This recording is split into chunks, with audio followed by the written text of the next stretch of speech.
네, 안녕하세요, 여러분. 미국 주식 읽어주는 여자 주식 누나입니다. 1월 18일 월요일 아침 우리가 잠든 사이 밤새 미국 증시에선 어떤 일이 있었는지 체크해 드리도록 하겠습니다.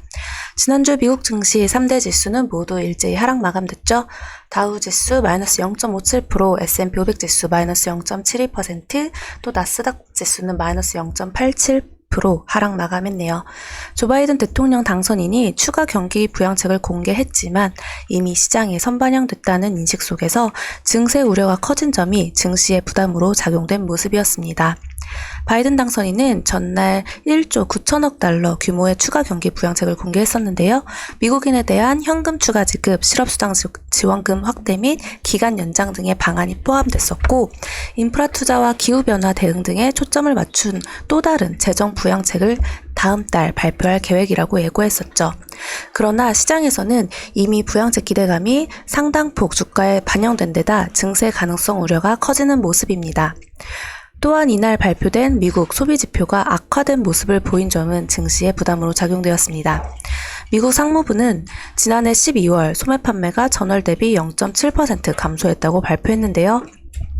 이는 시장 전망치를 크게 하회하는 수치로 3개월 연속 감소세를 이어갔습니다.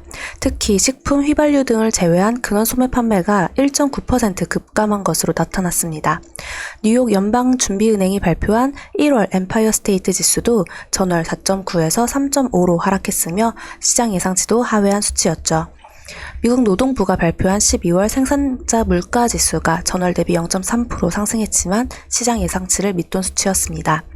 그나마 연방준비제도가 발표한 12월 산업생산은 전월 대비 1.6% 증가하면서 시장 예상치를 상회했고, 상무부가 발표한 11월 기업재고는 전월 대비 0.5% 증가한 1조 9,599억 달러를 기록해 시장 예상치에 부합했습니다.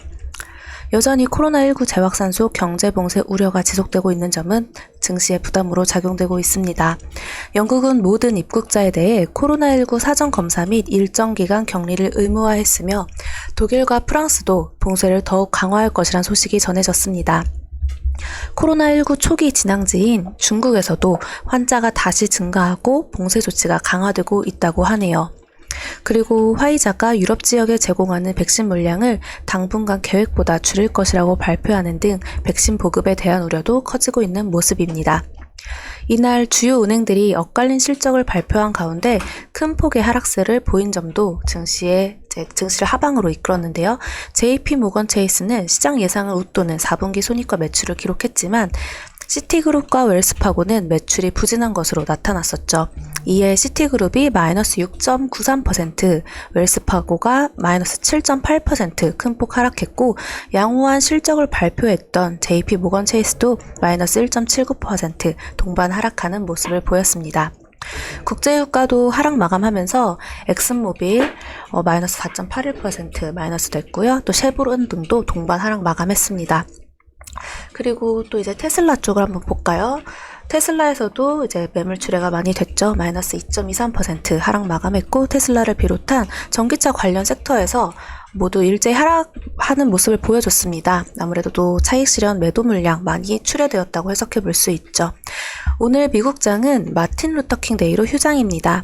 미국이 휴장일인 점은 이제 우리나라 장은 조금 편하게 매매를 할 수 있다라는 뜻으로 볼 수도 있는데요.